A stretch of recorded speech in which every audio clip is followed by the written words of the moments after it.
இந்திய அணியில் விரைவில் 2 இளம் வீரர்களுக்காவது நிச்சயம் வாய்ப்பு கிடைக்கும் என அண்டர்-19 கிரிக்கெட் அணியின் பயிற்சியாளர் கனித்கர் தெரிவித்துள்ளார். தென் ஆப்பிரிக்காவில் நடந்த அண்டர்-19 உலகக் கோப்பை ஃபைனலில் ஆஸ்திரேலியாவிடம் இந்தியா அதிர்ச்சி தோல்வியடைந்தது. இது குறித்து பேசிய அவர், கடினமான சூழலில் அவர்கள் முதிர்ச்சியான ஆட்டத்தை வெளிப்படுத்தியது இந்திய கிரிக்கெட்டுக்கு நல்ல அறிகுறியாகும் என்றார். சர்வதேச கிரிக்கெட்டில் இருந்து ஓய்வு பெறுவதாக இந்திய கிரிக்கெட் அணியின் முன்னாள் வீரர் சவுரப் திவாரி 34 வயது ஆன அவர் ஓய்வை அறிவித்துள்ளார். கடைசியாக வரும் 16ஆம் தேதி ராஜஸ்தான் அணிக்கு எதிரான ரஞ்சிக் கோப்பை போட்டியில் திவாரி பங்கேற்க உள்ளார். 2010ஆம் ஆண்டு இந்திய அணியில் இடம்பெற்ற அவர் 3 ஒருநாள் போட்டியில் விளையாடியுள்ளார். ஐபிஎல் தொடரில் மும்பை, பெங்களூரு, டெல்லி, புனே அணிக்காக சவுரப் திவாரி விளையாடியுள்ளார் என்பது குறிப்பிடத்தக்கது.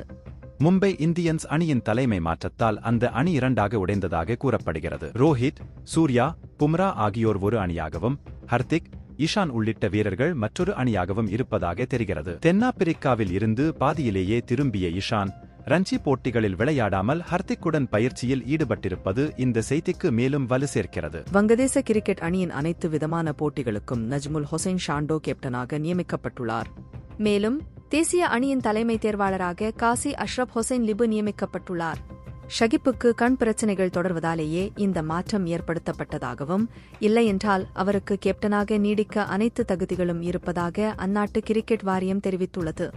மத்திய பிரதேச வீரர் குல்வந்த் கெஜ்ரோலியா ரஞ்சி கோப்பையில் அசத்தலாக பந்து வீசி சாதனை படைத்துள்ளார். பரோடாவுக்கு எதிரான போட்டியில் தொடர்ச்சியாக 4 பந்துகளுக்கு 4 விக்கெட்டுகளை வீழ்த்தினார். இதன் மூலம் ரஞ்சி கோப்பை வரலாற்றில் இந்த சாதனையை படைத்த 3வது பந்துவீச்சாளர் என்ற பெருமையை பெற்றார். சர்வதேச கிரிக்கெட்டில் மலிங்கா, ரசல், ஷஹீன் அப்ரிடி, ரஷித் கான், ஹோல்டர் ஆகியோர் இந்த சாதனையை படைத்துள்ளனர். ரஞ்சி கோப்பையில் தமிழ்நாடு மற்றும் கர்நாடகா அணிகளுக்கு இடையேயான ஆட்டம் டிராவில் முடிந்துள்ளது. இப்போட்டியில் 2 இன்னிங்ஸ்களிலும் முறையே கர்நாடகா 366 மற்றும் 139 ரன்களும், தமிழ்நாடு 151 மற்றும் 338 ரன்களும் எடுத்தது. முதல் இன்னிங்ஸில் 151 ரன்கள் எடுத்த தேவ் தத் படிக்கல் ஆட்ட நாயகன் விருதைப் பெற்றுள்ளார். தமிழ்நாடு வெற்றி பெற 16 ரன்கள் தேவை என இருந்த நிலையில் கடைசி நாள் ஆட்டம் முடிந்ததால் போட்டி டிரா ஆனது. சர்வதேச லீக் T20 தொடரில் சென்னை சூப்பர் கிங்ஸ் அணியின் பந்து வீச்சாளர் மதிச பத்திரனா புதிய சாதனை படைத்துள்ளார். ஷார்ஜா வாரியர்ஸ் அணிக்கு எதிரான போட்டியில் டெசர்ட் வைப்பர்ஸ் அணி சார்பாக அவர் விளையாடினார். அப்போது அவர் வீசிய முதல் ஓவரின் 3வது பந்து 152.1 கிலோமீட்டர் வேகத்தில் சென்றுள்ளது. இது அந்த லீக்கில் அதிவேக பந்து வீச்சு என்ற சாதனையை படைக்க இந்த போட்டியில் அவர் 3 விக்கெட்டுகளை வீழ்த்தினார். கிரிக்கெட் செய்திகள் உடனுக்குடன் பெற இந்த சேனலை சப்ஸ்கிரைப்